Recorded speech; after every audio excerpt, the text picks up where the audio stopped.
Welcome back, everyone, to Huddle Up here on the Missouri Sports Network. I'm still with my fellas here.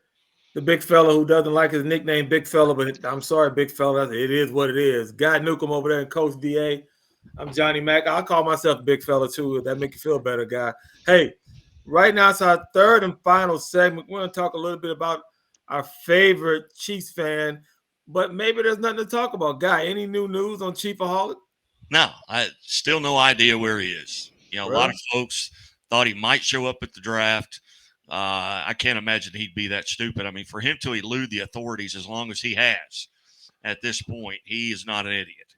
So we have no idea where he is. Well, like I said, I thought I saw him at National and Kearney a couple weeks ago, but maybe I was wrong. But hey, who know? I thought I saw him at the Walgreens right there, at National and Kearney. But hey, like I said, maybe it was just an imposter. Hey, we'll move on from that. I know there's a couple local teams here, baseball wise, that were doing pretty well, and a district pairing, some district teams that could be Final Four teams, but just won't happen because of the way the districts are set up. Da, tell me a little bit about that.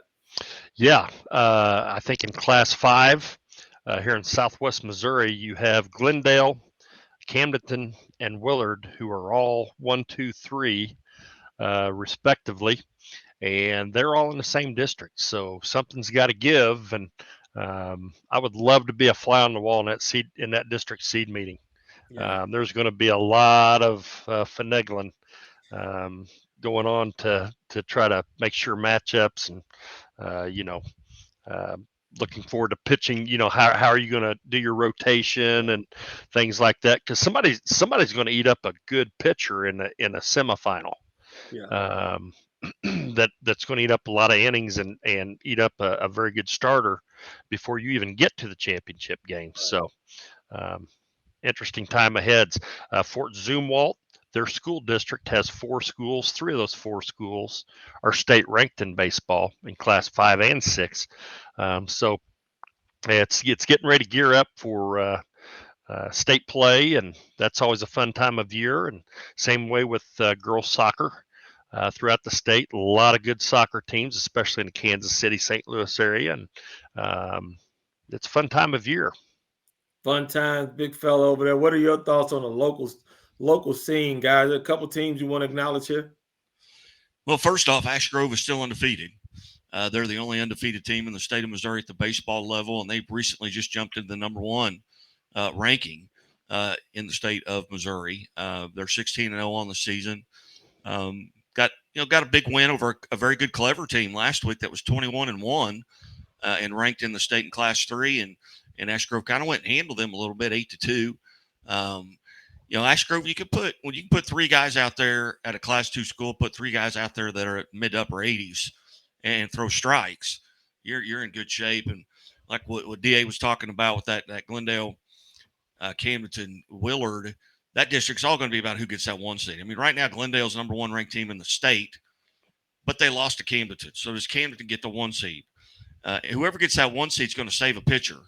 That 2-3 matchup is going to be crucial, and you've got to throw your number 1 in that 2-3 matchup, because it doesn't matter if you can't get to the championship game. Doesn't matter who you have, saved. In that Ash Grove district, they're in a district with Morrisville, or Marion C. Early, as people around the state know them. But Morrisville's also state ranked, and they're in that same district. And Ash Grove, over the last 3 years, hasn't been able to get by Morrisville. And then in the next round, Morrisville hasn't been able to get by Marionville. Marionville's not a player probably anymore. In Southwest Missouri, it's probably Purdy and Ash Grove, and maybe a Gainesville, which is the way it was last year, where Gainesville went to the Final Four. So it's, and on the soccer side of it, you got a Glendale team that's state ranked, and they're number 1. Yeah. And in their classification, you've got Lakeway, who's that's up the highway a bit. That's towards St. Louis, but they have been a perennial Final Four team at the smaller levels. And then Springfield Catholic, who you've kind of overlooked maybe in the last 4 or 5 years, but there was a time there where they went to 5 or 6 consecutive Final Fours. So, and you got spring softball, which is kind of a newer thing in the state of Missouri. You got a Mount Vernon team who's sitting at 30-1 right now. You got a Diamond team who won the state championship a year ago. in spring softball, and Mount Vernon just went down and beat them, I think 9-2 there. So a lot of great things going on. You've got the track and field is getting ready to go into their district as well. So it's May is by far my favorite month. It always has been as a kid because I knew we were getting out of school. Baseball was starting up. My birthday's in May. It's just a lot of fun. I hear you, big fella. Well, thanks for the roundup there. That's a lot of information. That's what we do here on the Missouri Sports Network. We cover it all, and we want to make sure some of those local teams were acknowledged. Guy, tell me a little bit about the leadoff club. How it went last week. I know the last one's coming up with some of the awards, and give us an update on Art Haynes and how's he doing. First off, on Art, got to visit with him late last week. He's in really good spirits for what he's been through. I mean, you're talking about a guy who hasn't been able to move for 6 or 7 months. The situation he's in would have killed me to not be able to move my arms, my legs, not be able to feed myself.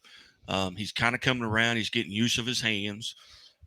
His son Chris has showed him how to use Siri to text, so he can do the talks to text. So Coach Rowe at every club meeting the last probably 3 or 4 weeks has encouraged us, hey, send a text message to Art. He's starving for information. So I reached out to him last week. He responded. We got to visit a little bit.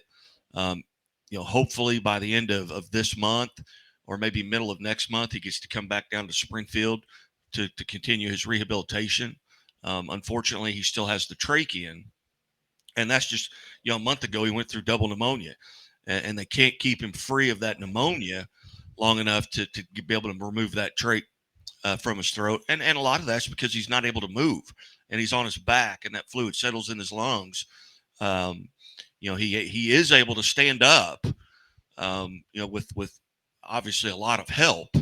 But just continue to pray for him. Keep your thoughts and prayers, and we updated every week at the leadoff club. This past week was great. We had all 4 college coaches that were there, and I tell you what, Coach Gutton is well worth the price of admission. Coach Gutton is absolutely hysterical, and Coach Nasby at Drury, same thing, same way. But we'll be able to mix, the Springfield City schools along with some of the area schools. So last week we had a Marshfield, we had a Fair Grove, we had Clever. That was all represented, and Republic, who incidentally got a huge win earlier this week as they beat Nixa. So they're going to, right now, they sit atop the COC at 7-1, tied with who else? Willard, who we just talked about being state ranked. But it's this Monday will be the final leadoff club and the final in a series until we get back to the quarterback club starting off, next August. But this will be the awards banquet. We will pass out the awards for Coach of the Year, Pitcher of the Year, Player of the Year, and MVP for the city schools and the area schools. So there'll be 8 awards given out this Monday, and looking forward to that. And you can join us, get there at 11 o'clock. I get there about 10, kind of set up the room a little bit and sit there. And 11 o'clock, the food's out, and you can eat and shoot your – typically we're out of there by 12:30 or 12:45, a little bit longer this week with the awards being given out. But I invite everybody to come out and join us at Pizza Ranch at the mall. Thank you for that update, Guy. DA, anything you got to say as we end this segment here? Hey, go Cards. Yeah, I figured you'd say that. Hey, big fella, for everyone here at Missouri Sports Network, it's been good listening to you. But I do got one thing I need to say. Hey, don't follow a grown man into the restroom and give him an old school story. Let him be. All right, let him be. Hey, you've been listening to Huddle Up here on Missouri Sports Network. We appreciate you all for being here. We'll catch you again next week, next Wednesday. Tune in, and we'll have all the latest updates for the sports here across the state of Missouri. Everyone, take care. Good night. At the belt. Checks. Brummer's stealing home. He is safe, and the Cardinals win. Brummer stole home. The dugout comes out, and they congratulate him. You wouldn't. This has been a presentation of the Missouri Sports Network.